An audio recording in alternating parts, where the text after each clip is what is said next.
What is going on, everyone? Tim from Tearfon Orbital. So let's talk about the Korbanth SKV3. This is not the first time that I've done this exact same install on a Banth SKV3. In fact, this will be, I think, this is the fourth iteration of this build that will be out in the wild. I've done it to the SKV2, a couple of those, and I've done it to a couple of SKV3s now. So there are some body modifications that I made to this hilt. There are some modules that I added. And of course, there are completely unnecessary NeoPixels and LEDs all over this, because why wouldn't there be? I'm Tim. So I'm going to talk about the body of the hilt. We'll talk about what I did to the crystal chamber, and then we'll do a quick demo. I'm not going to go over the chassis on this one because I've done that in a previous video or two previous videos. I do want to say regarding this chassis, so we'll talk about it right now actually.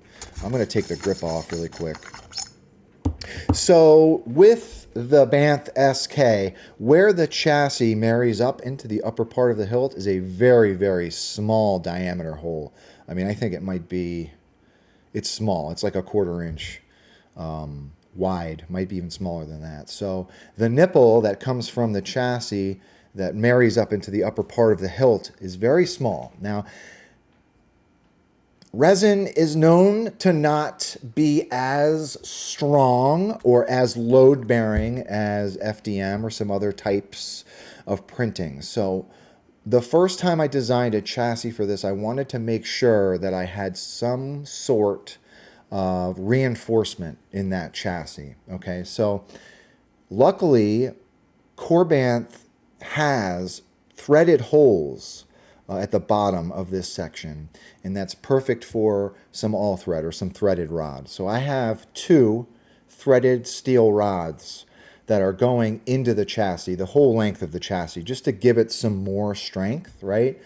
Because my fear was always just having such a small piece of that resin chassis going into the upper part of the hilt made it really, really ripe for, you know, possibly just, I mean, if you drop this, it's gonna, it would break because there's just such a small nipple of resin that's going into the top part of that hilt. So just wanted to talk about that really quick, right? So let's come up top and we will talk about what I did to the hilt, right? So I'll leave the grip off. We'll talk about the grip first. So the entire hilt was given the aluminum black treatment, and I weathered it myself.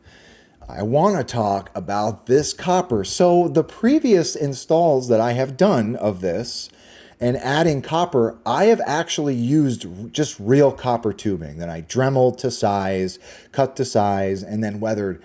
I completely forgot that I picked up some of these copper strips from Albert over at Smugglers Outpost.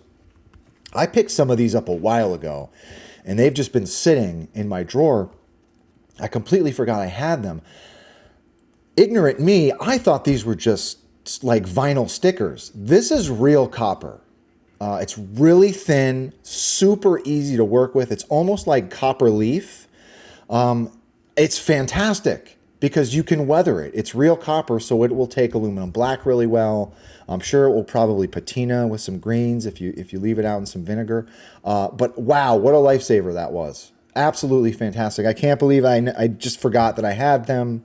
And didn't even realize that they're real copper. So if I can make any suggestions, these are fantastic. They can be bought from Smugglers, I think, has them. So anyway, weathered the grip, weathered the whole hilt. I do knock back some of the edges on the black anodized just to make it look like it's been used, right?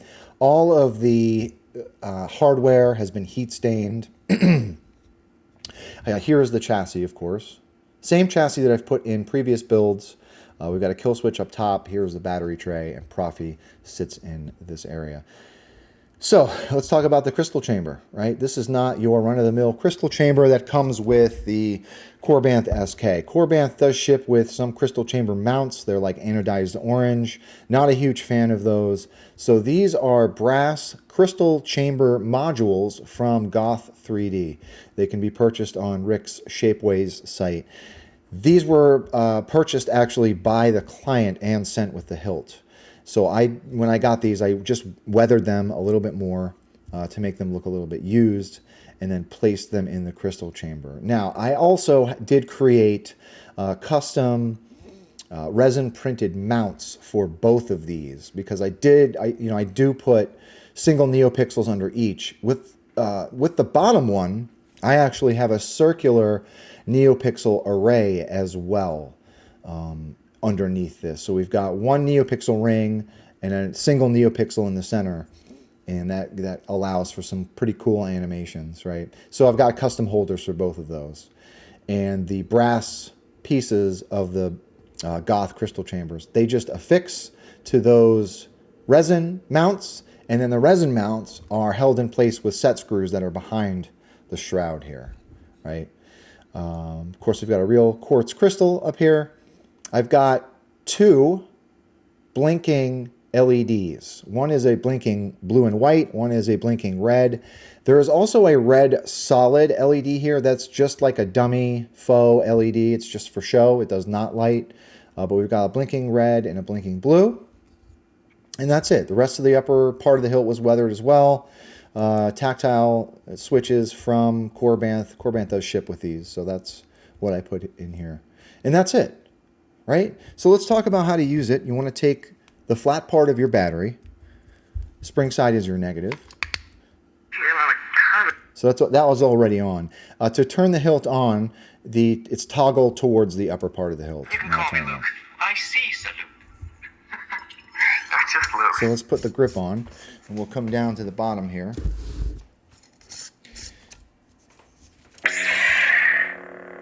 I told you, completely unnecessary. I mean, I'm not going to lie, it looks really cool. I did the same thing to my personal. So yeah, we've got, let's change the font here. I need someone to show me my place. So at the bottom there, you can kind of see that Kims Cantina NeoPixel ring that does animate. Each font's got a different animation. Kylo Ren.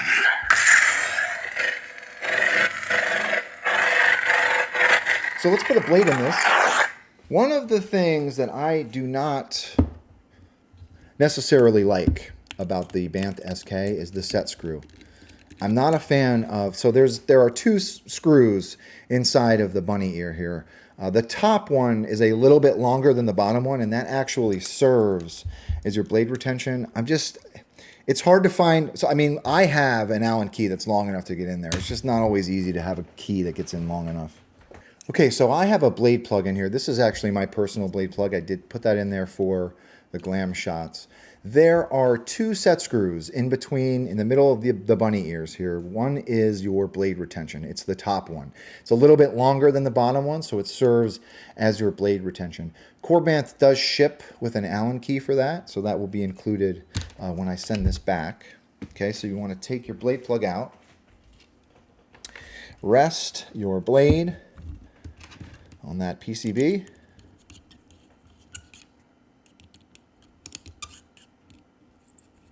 And then tighten your set screw. And then you're ready to go.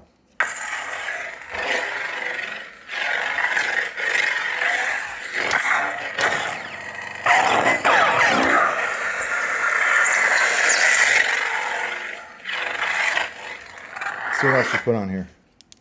I'm never touching that thing again. Yeah, I mean, it's still, I do have, let's do one more. That's a nice blue. Sounds great. I mean, the Korbanth, the SKs have always sounded good, in my opinion. So some of these blade styles have been set up with color wheel. So to access the color wheel, you want to hold down aux and tap main. And then when you find a color you like, you tap main again. And it will lock that color in. Probably should have mentioned as well. So with this button set up, the bottom is your main, top will be your aux. Yeah, great hilt. Great sounding hilt.